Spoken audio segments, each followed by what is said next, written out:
Nous revoilà sur un nouveau projet après le gros timelapse de cette maison en ossature bois. Si vous ne l'avez pas vu, n'hésitez pas à aller jeter un coup d'œil. Donc là, on attaque une rénovation de corps de ferme. Bon, on vous prend directement dans les dernières phases de chantier. On a déjà fait la démolition, la charpente, la couverture, tout ce qui est maçonnerie, le placo, l'isolation. On n'a pas eu le temps de vraiment filmer tout ça. J'ai simplement quelques rushs et ça donne ça.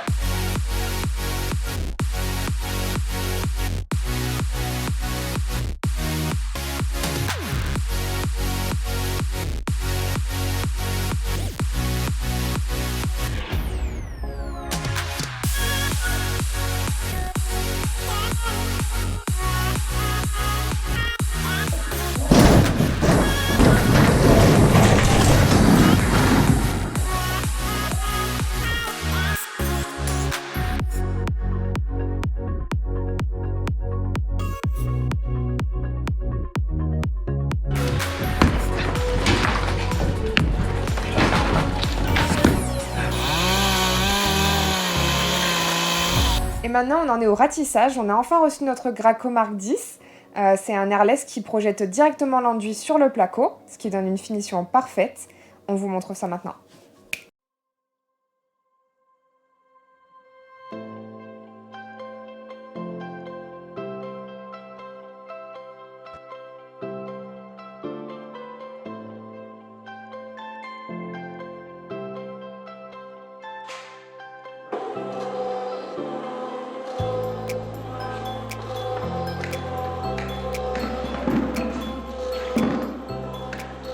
On va vous montrer comment on met l'enduit dans la trémie. Je vais vous montrer quel enduit on a pris. Et voilà, alors on a choisi le Altec WW203 parce que c'est celui qu'on avait chez notre fournisseur. Ici, donc là on la pose. Voilà. On passe ici.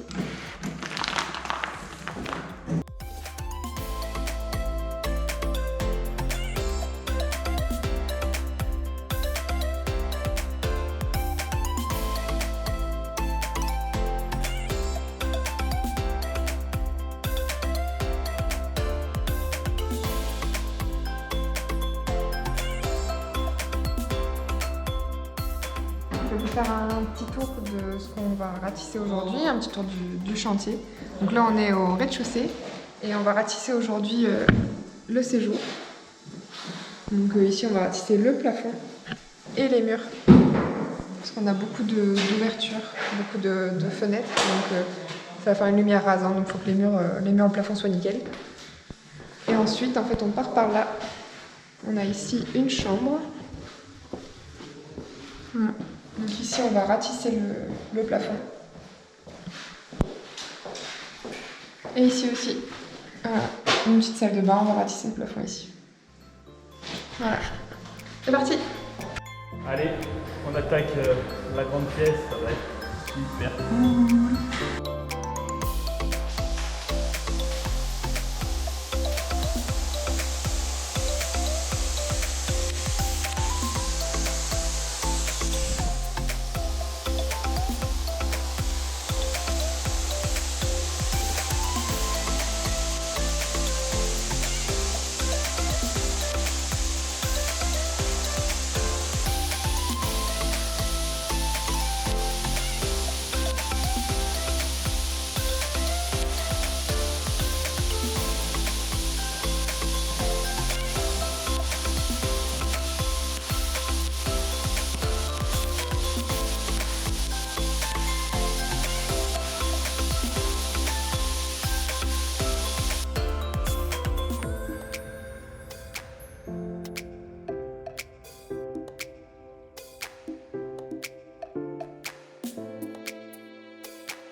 Ça y est, on a fini.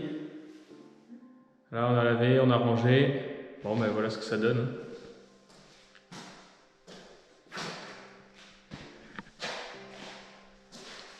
C'est pas mal. Bon, on a eu quelques petites galères avec les sacs d'enduit. On sait pas pourquoi. Il y avait des petits morceaux de plastique, peut-être parce qu'on a coupé au ciseau ou quoi, qui se mettaient dedans. Donc la buse n'arrêtait pas de se boucher. C'était un peu relou par moment. Bon voilà, en plus à chaque fois il fallait descendre la pression parce que la buse était bloquée, enfin c'était pas terrible, mais dans l'ensemble c'était plutôt pas mal.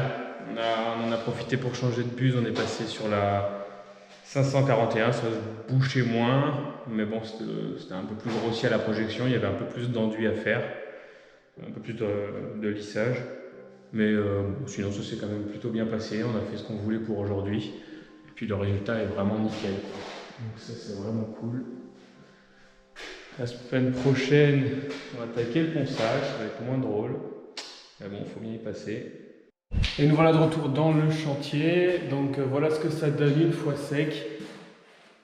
Alors bon, c'est encore un peu humide, c'est pour ça que je fais tourner un déshumificateur et puis un chauffage de chantier. Alors ça c'est vraiment du lourd, hein. Dehors il doit faire 5-6 degrés alors qu'à l'intérieur il en fait au moins 23. Faudra que je vous fasse un petit topo là-dessus. Et puis donc là je vais m'attaquer au tableau des ouvertures parce que ça aussi la lumière rasante là-dessus c'est vraiment méchant, il faut vraiment que ça soit nickel. Donc ce que je fais, je ne le refais pas à l'airless, hein, bien sûr, on n'a pas eu le temps de le faire la dernière fois parce qu'il fallait tout protéger et tout. Puis il y a pas mal de petits endroits exigus que j'aurais pas pu faire à l'airless. Donc ce que j'ai fait, c'est que je me suis gardé ça pour les faire aujourd'hui. Et donc je vais utiliser un rouleau à enduit. Alors c'est le roll enduit de chez l'outil parfait, c'est super pratique, ça se charge vraiment bien. En plus vu que c'est des angles saillants, c'est plutôt pas mal. Donc je vais refaire un petit peu tous les angles saillants avec ça, au moins un côté. Et puis vous allez voir ce que ça donne en direct avec la différence avec l'airless. Allez, c'est parti.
Du coup vous avez vu, hein, c'était assez rapide.